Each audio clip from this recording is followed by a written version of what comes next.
It's a tough decision. Do I take on more employees, or when do I employ my first one? If you haven't yet, click the bell and subscribe to be notified every time we produce our best pieces of content. If you're an established business and you're really busy, or you're a solopreneur and you're even busier, this is normally a good sign on when you need to take on your next employee.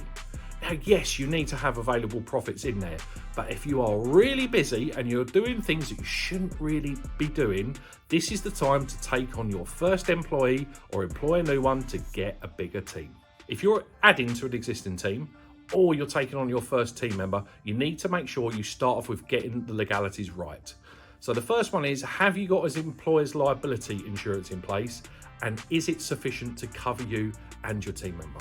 Have you got appropriate contracts in place that protect both parties?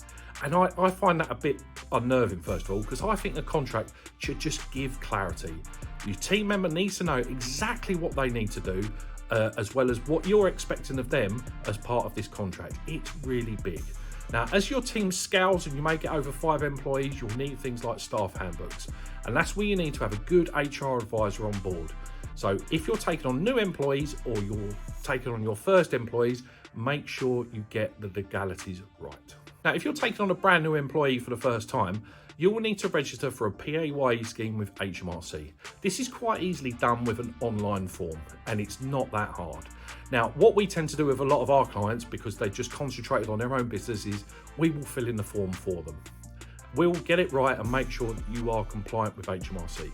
And then when you are paying your team members, you need to make sure that you are processing the payroll in the way that you're meant to for tax reasons. So you are deducting tax, national insurance, and also pension if they have opted in. If you've got one team member, you have to have a workplace pension in place. No, you cannot pressurise any of your team members to say you've got to opt out. It has to be their own choice. So make sure that you are following everything to start off with, that you are paying them properly, you're deducting them the right amount of tax, and also you're contributing as long as they haven't opted out for a pension scheme. Make sure you've got all the other legal bases covered. So are they following the Working Time Directive? Have they got minimum wage? Have they got everything that you are treating them fairly? Now, one thing that I think is massive with team members is when you're employing someone, is make sure you are crystal clear with them. So they know exactly the job that they're walking into is exactly what it's like when they're sitting at their desk or on their site, Monday to Friday, whatever hours they are working. Because if not, you take on a lot of time and effort recruiting people, so you want to make sure that you keep them. And the best way to keep a team member to start off with is clarity. Do they know exactly what it needs to do their job, and do they have the tools to do their job as well at the same time?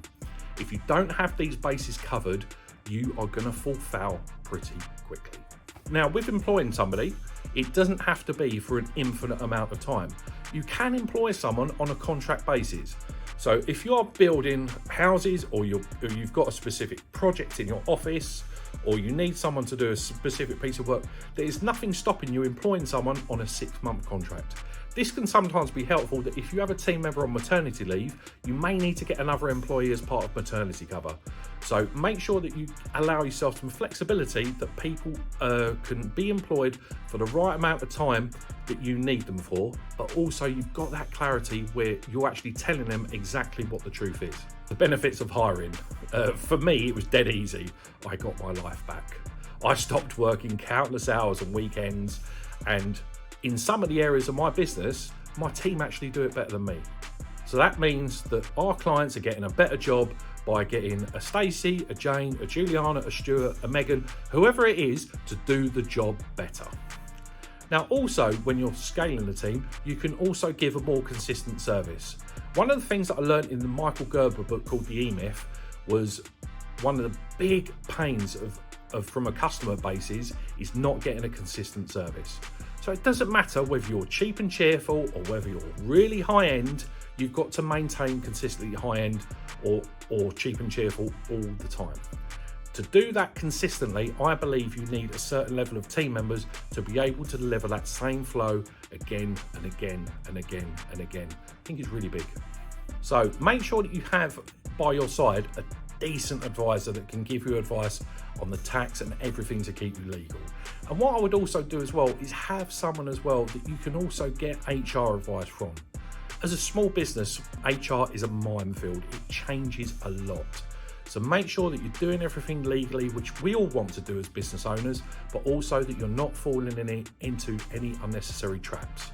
So make sure that HR advisor is there for when you need them, and also your accountant and business advisors helping you all along the way. Loads of advice. Everyone is now a business expert, aren't they? Oh yeah, just employ someone, employ someone, employ someone, employ someone. And that gut-wrenching feeling. And I remember it clearly when I first took on my first ever employee. It was mind-blowing because you got dizzy at the thought of it.